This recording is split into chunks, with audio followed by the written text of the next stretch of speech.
Meus amigos, o final de Stranger Things, digamos que foi no mínimo controverso, foi 880, né? Porque muita gente odiou, mas muita gente também amou. Mas uma coisa é fato, isso daí todo mundo tem que concordar. Foi um final que deixou muitas perguntas em aberto, muitos ganchos. Como, por exemplo, cadê a Terry Ives, que é a mãe da Eleven, a mulher que começou tudo isso? E a Becky Ives também? Será que elas sabem o que aconteceu com a Eleven? E a Erica, Murray, Sr. Clark, né? O que aconteceu com eles no final? Os criadores já responderam isso pra gente, né? E a origem do Devorador de Mentes? Cadê ele? E o Will, ele também não deveria ter morrido junto com o Vecna e o Mind Flayer? Já como ele tá conectado à mente de colmeia, então o que um sente, o outro também sente. Mas por que o Vecna e o Mind Flayer morreram, mas o Will não? E os militares, o que aconteceu com eles naquele epílogo? Que eles não apareceram, né? A senhorita Kay, cadê todo mundo? Qual o filme que Lucas e a Max assistiram no cinema? A gente já tem essa resposta também e é muito importante, tá? Cara, cadê a Suzy, a namorada do Dustin? Simplesmente evaporou. E a Vicky, no epílogo, será que ela e a Robin terminaram? Todas essas perguntas a gente já tem respostas, velho. E as mulheres grávidas que estavam lá no Upside Down, né? E a água dentro do tanque de privação sensorial do Mundo Invertido, já que no Mundo Invertido não tem água? Como é que tinha naquele lugar? Será que é um furo de roteiro? Como que a Joyce não percebeu que o Vecna era o Henry Creel, o garoto que ela estudou no ensino médio junto com o Hopper? Cara, são tantas perguntas e tem um detalhe em específico, como eu falei anteriormente, já confirmado, que vai mudar tudo o que vocês sabem sobre esse final. Simbora!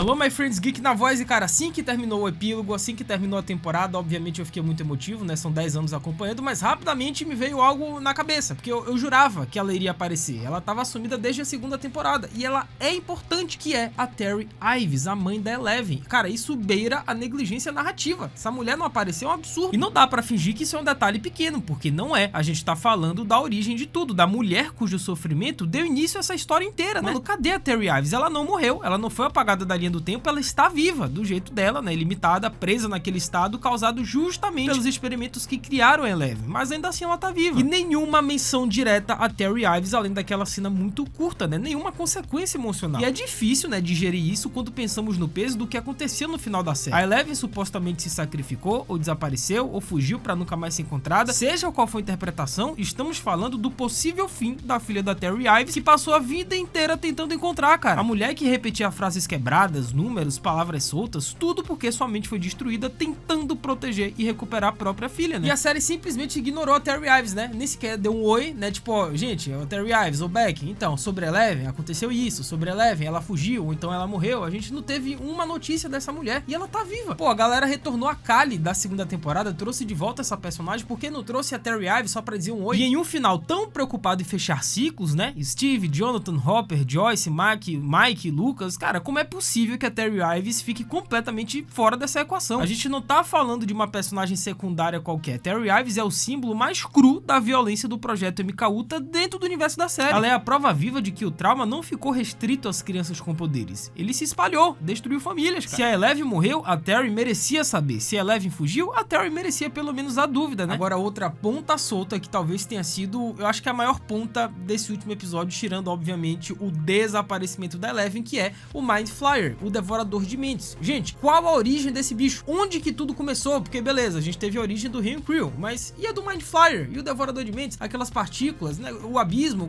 Como que surgiu tudo isso? O que é o Devorador de Mentes? Ele já existia antes do Henry Creel? Ele foi criado no Mundo Invertido? É uma entidade consciente ou apenas uma força primordial? A narrativa aponta consequências, conexões e símbolos, mas evita a origem real do bichão, velho. Ah, mas na peça The First Shadow da Broadway, eu não quero saber da peça. Eu tô em Londres pra ver a peça? Eu não tô em Londres, eu tô no Brasil, eu tô vendo a série, eu quero texto, eu quero no papel, roteiro, origem do Mind Flayer. Cadê, Duffy? Vocês estão me enganando, pô. Essa daí é uma grande ponta solta, pô. É a origem do Final Boss, do cara que criou tudo, a grande força maligna. A gente não sabe quem ele é, a origem dele, nada. Sim, mas e as mulheres grávidas que estavam lá no Mundo Invertido, que a gente descobriu através da Kali, né, das memórias da Kali? O que aconteceu? Elas evaporaram? Sim, evaporaram. Os irmãos Duffy acabaram de confirmar isso. É uma entrevista que todas as mulheres grávidas morreram no Mundo Invertido. Cara, uma das descobertas mais perturbadoras feitas dentro da base do Upside Down envolveu a Kali, e não apenas pelo retorno dela, mas pelo papel chocante que ela estava cumprindo ali. Porque em um momento raro de fuga, a Kali acabou entrando em uma sala onde várias mulheres grávidas estavam sendo mantidas como cobaias. E ali ela percebeu algo ainda mais assustador. O seu próprio sangue estava sendo transferido para essas mulheres com o objetivo de gerar novas crianças com habilidades especiais. E depois dessa revelação, a série simplesmente abandonou esse núcleo. As mulheres grávidas protagonistas nunca mais foram mencionadas e a narrativa passa a focar exclusivamente no plano de derrotar o Vecna. Isso deixa uma sensação incômoda de vazio, cara. É bem provável que essas mulheres jamais tenham sido resgatadas da base do mundo invertido, né? E tenham morrido quando a ponte entre os mundos foi destruída. Como eu disse anteriormente, os Duffers acabaram de confirmar isso em uma entrevista que eu tô olhando aqui, né, da Variety, e sim, as mulheres grávidas,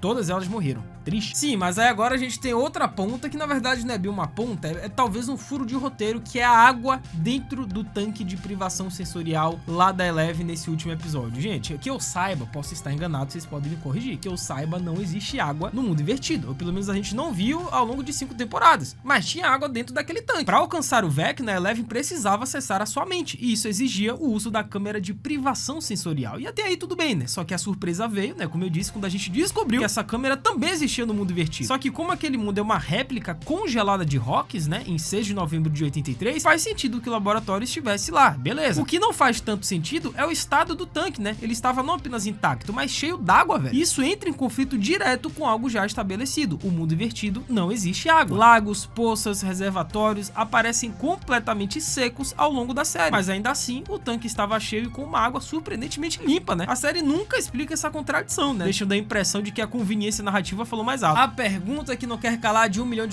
Geek, cadê os Demogorgons? Cadê as criaturas nesse último episódio? Os Demobads? Cadê os Demodogs? Cadê os bichos tudo? Foram tirar férias de ano novo também? Não apareceram pra ajudar o Vecna no final? Pô, cadê ele? A revelação de que o Upside Down funcionava como uma ponte pra outra dimensão, né, o abismo, ajudou a esclarecer a origem dos Demogorgons, Demodogs e outras criaturas. Esse era o verdadeiro lar desses monstros, além de ser o lugar onde vivia o Mind Flayer e pra onde o Rio Crew foi banido. Por isso, causou estranheza quando os personagens finalmente chegaram ao abismo e não encontraram praticamente nenhuma dessas criaturas, né? E a presença desses monstros faria todo sentido ali e poderia ter acrescentado mais tensão, mais ação e perigo a um trecho do final que muitos consideraram apressado demais, né? E a explicação dos irmãos Duffers, esses caras, eles estão dando entrevistas recentemente, eu acho melhor eles ficarem de bico calado, porque não tá ajudando, Duffers. Vocês não estão ajudando em entrevistas. Eles disseram que os Demogorgons no final não apareceram porque o Henry, ele foi pego de surpresa em seu território. Ele não estava imaginando esse ataque ao seu covil. E por isso que os Demogorgons não foram alertados. Eles estão por aí. É exatamente isso que os Duffers disseram. Os Demogorgons estavam por aí.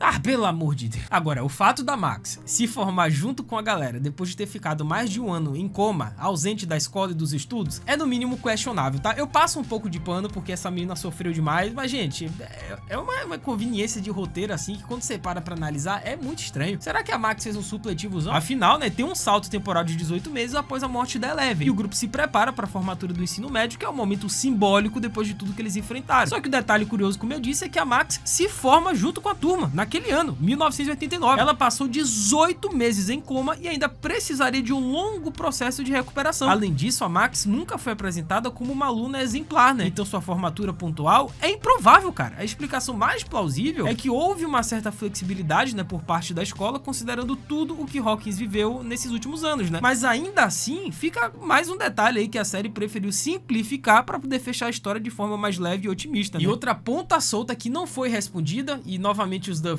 tiveram que vir a entrevistas para poder explicar o que realmente aconteceu, mas que quando terminou o episódio eu fiquei sem entender. Na verdade, eu esperei isso acontecer e não aconteceu, que é o fato da Joyce até hoje, na série Stranger Things, não saber que o bicho que ela arrancou a cabeça no final, que é o Vecna, na verdade é o menino que ela estudou no ensino médio. É o Rio Crew, é o cara que foi protagonista da peça dela na época da escola. E a Joyce não sabe disso, o Hopper não sabe disso, os Wheelers não sabem disso, ninguém sabe disso. Só a Nancy e a Eleven são as únicas duas personagens dessa série que sabem que o Vecna, a identidade dele é o Henry Crew. E a explicação dos Duffers é que eles não abordaram esse assunto na quinta temporada porque senão iria ficar confuso demais, né? Já que nem todo mundo assistiu a peça teatral The First Shadow. Mas, cara, a Max literalmente pega um panfleto com o nome de todo mundo nos anos 50 nessa quinta temporada. Assim, não tem desculpa, Duffers. Vocês que não quiseram fazer a parada. E outra ausência também que chama muito a atenção nesse epílogo, que é um gancho, né? Ficou essa pergunta no ar, porque a gente não sabe o que aconteceu com ela ou então com eles, que são os militares. Com a doutora Kay, pô, cadê esse povo? Desistiram de Hawkins mesmo? Abandonaram todo mundo? Passaram pano, não sei, fizeram um acordo ali com o grupo? Ou então caíram nessa de que a Eleven realmente morreu? Nem questionaram que ela poderia estar viva, escondida em algum lugar? Tiraram a operação de Hawkins?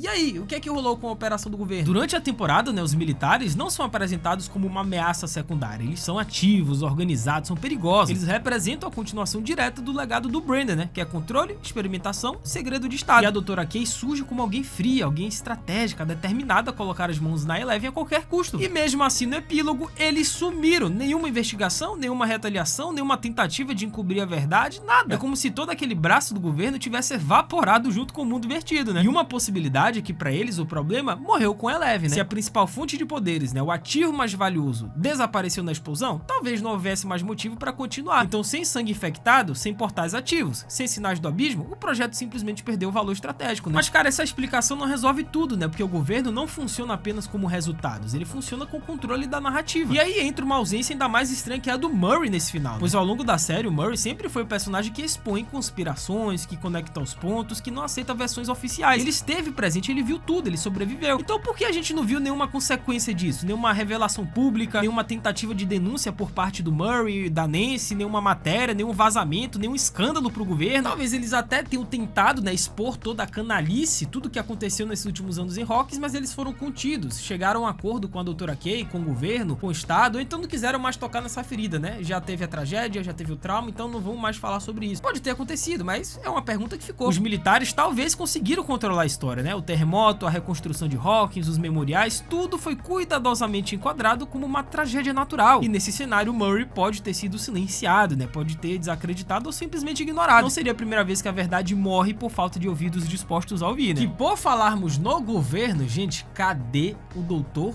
Owens? Tudo bem que ele foi muito importante na quarta temporada, teve destaque dele, a devida importância, mas, cara, cadê o Owens nessa brincadeira? Nem mencionado ele foi nessa quinta temporada. O Owens foi um personagem que teve um papel fundamental na proteção da Eleven e até na tentativa de conter os danos do Upside Down, só que ele simplesmente desaparece da narrativa no momento mais decisivo da série. Não tem explicação, não tem menção, não tem despedida, isso é estranho, né? Especialmente considerando que o Owens sempre representou a face humana do governo, alguém disposto a proteger em vez de explorar. E a sua ausência reforça a ideia de que o sistema simplesmente seguiu em frente, né? Apagando ali pessoas-chave quando elas já não eram úteis. É um silêncio que incomoda e diz muito, né? Gente, cadê a Suzy nessa quinta temporada? Tudo bem que brevemente ela foi mencionada, se eu não me engano, né, ao longo dessa quinta temporada, desses 8 episódios, mas, cara, não ter tido uma explicação concreta do porquê ela e o Dustin simplesmente terminaram, o que aconteceu, se teve uma briga, ou então foi a distância, ou então, sei lá, cadê a Suzy, gente? A Suzy deveria ter aparecido ainda mais agora, nesse momento que o Dustin mais precisava, com o luto do Ed, que ele mudou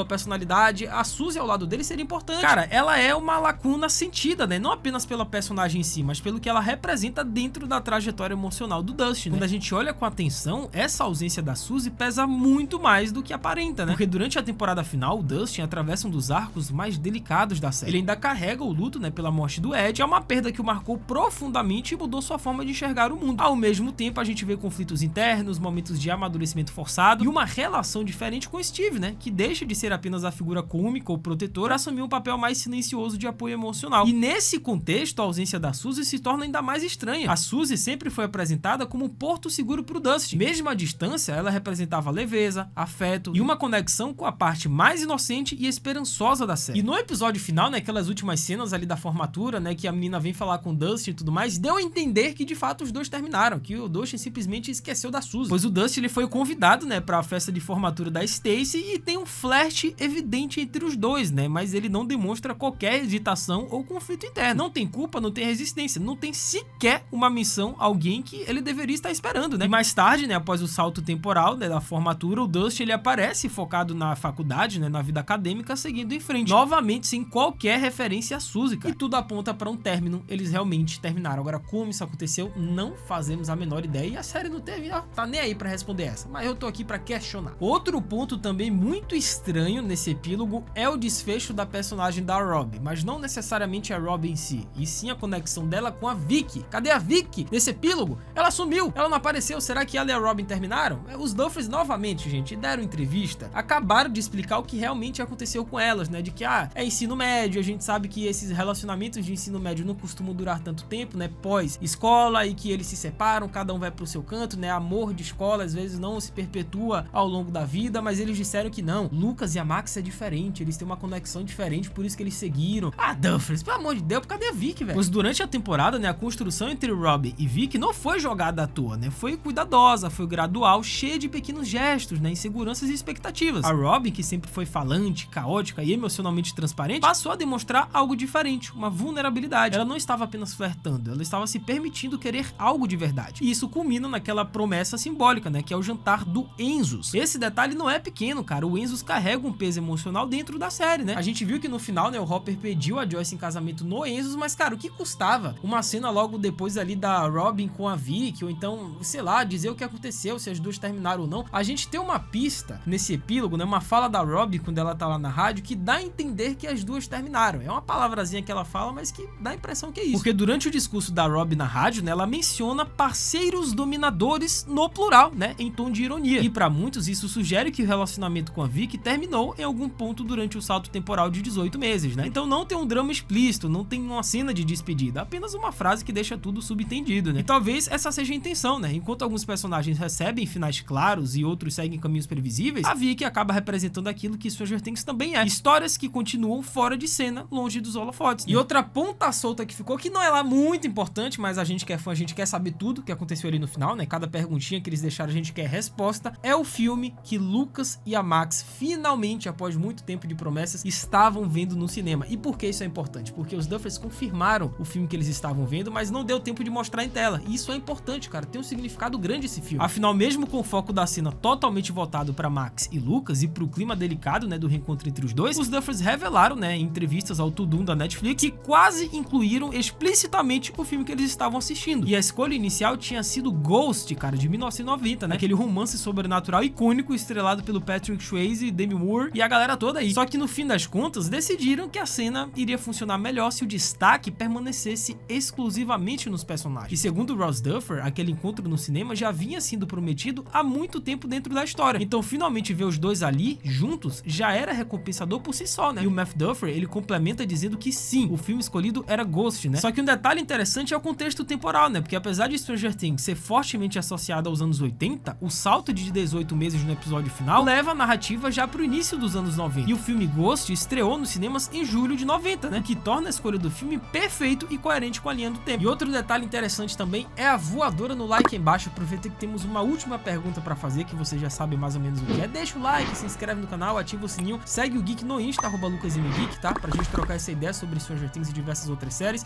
Faz tudo isso que é nóis. Nice. Sim, eu até cheguei a comentar brevemente sobre isso, mas cara, cadê a Erica? Cadê o Murray?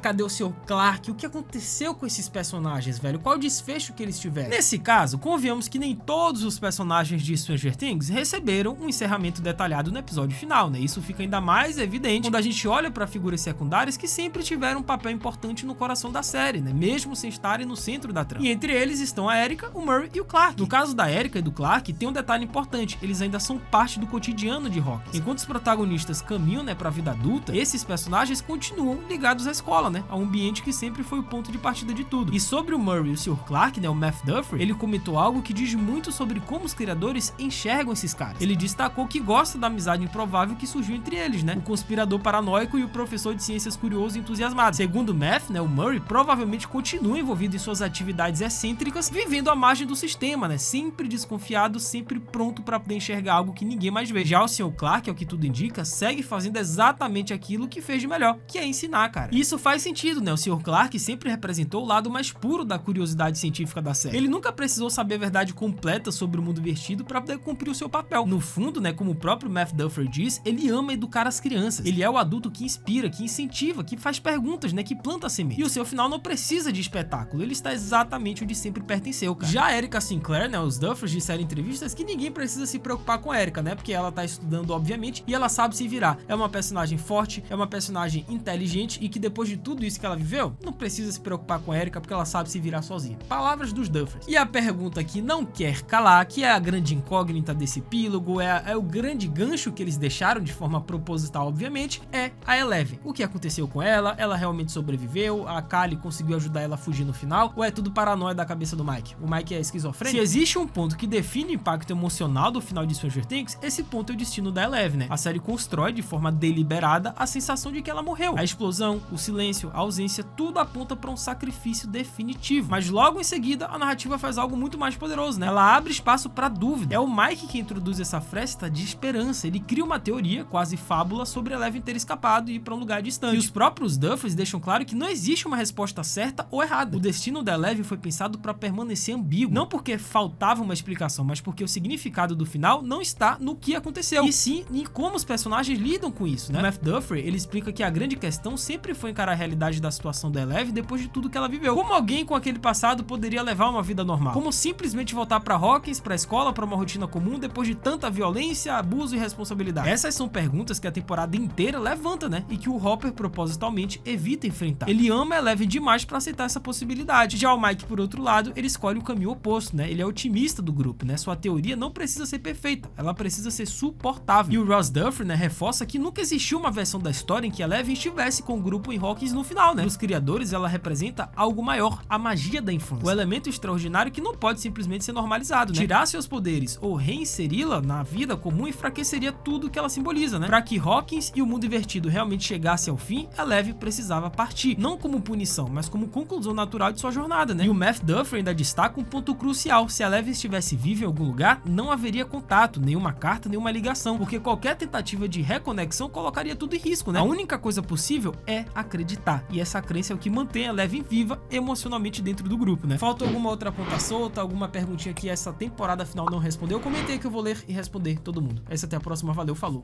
e fui!